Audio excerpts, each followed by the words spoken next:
नरगिसी फूल, एक सच्ची प्रेम कहानी। आज आसी जब सुबह सुबह उठी तो खिड़की से बाहर देखते ही उसका चेहरा मुरझा गया। अरे कहाँ चले गए? कल तो यहीं थे। इतने महीनों से रोज़ सुबह दोनों को देखना उसकी आदत सी बन चुकी थी, और आज जब दोनों अपनी जगह पर नहीं थे तो आसी को कुछ खाली खाली सा लग रहा था। सुबह सुबह बस वो दोनों सामने दिख जाते तो आसी का रोम रोम पुलकित हो उठता था। सुवासित हो उठती थी उसकी सांसें। मन एक अद्भुत खुशी महसूस करने लगता, और सबसे खास बात, इन सब का सकारात्मक प्रभाव पड़ता उसके मन मस्तिष्क, और कलम खुद ब खुद कोई गीत लिखने लगती। पता नहीं क्या जादू था उन नरगिसी फूलों में, बस देखते ही मन मचल उठता। शायद असीम का प्यार भरा था उनमें।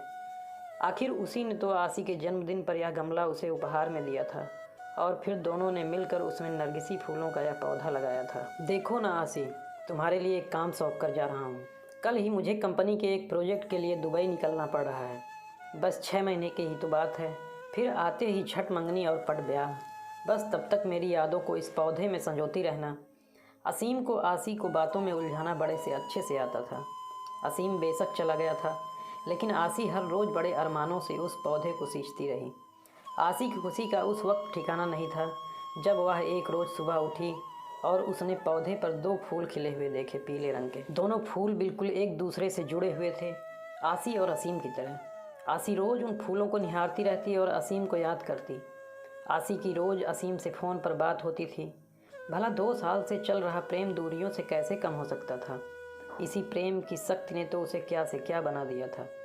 कभी किसी को चिट्ठी पत्री में 2 अक्षर न लिखने वाली आसी की कलम आज अनवरत चलने लगी थी। अपने जज्बातों की स्याही में भिगोकर क्या क्या न लिख डाला था उसने। तेरे एहसासों में खुद को ऐसे फना कर दिया हमने, ज़िंदगी बाकी न बची, न तेरे साथ और न तेरे बाद। पता नहीं कैसे एहसास थे जो दिल से निकलकर पन्नों में बिखरते रहते थे। जब भी मन होता, आसी उन नरगिस के फूलों को निहारते हुए खिड़की के पास कागज़ कलम लेकर बैठ जाती। माँ जब डांटना शुरू कर देती तब सुध पड़ती कि कुछ खाना भी है और घर का काम काज भी देखना है। पता नहीं पिछले कुछ दिनों से क्या हो गया था उसे। पतझड़ का मौसम आ गया था, फूल मुरझाने लगे थे। माली से पूछकर खाद पानी भी डाला। असीम को फ़ोन पर बताया तो वह भी पहले खूब हंसा, फिर बोला, पतझड़ बीज दाने दो, सब कुछ ठीक हो जाएगा। आसी फिर भी आश्वस्त नहीं हो पा रही थी। अब तो बसंत की बहार भी छाने लगी थी, चारों तरफ एक मीठी बयार बहने लगी थी, लेकिन फिर भी आसी को कुछ सही नहीं लग रहा था। आज भी उन फूलों को देखे बिना बेचैनी बढ़ रही थी। आसी कागज़ कलम फेंक कर बाहर आ गई थी और गमले के आसपास ही चहलकदमी करने लगी। कुछ समझ में नहीं आ रहा था कि क्या हो रहा है। इसी सोच में उसे यह भी ध्यान नहीं रहा कि काफ़ी देर से बाहर की घंटी बज रही है। आसी कहाँ खोई हुई हो?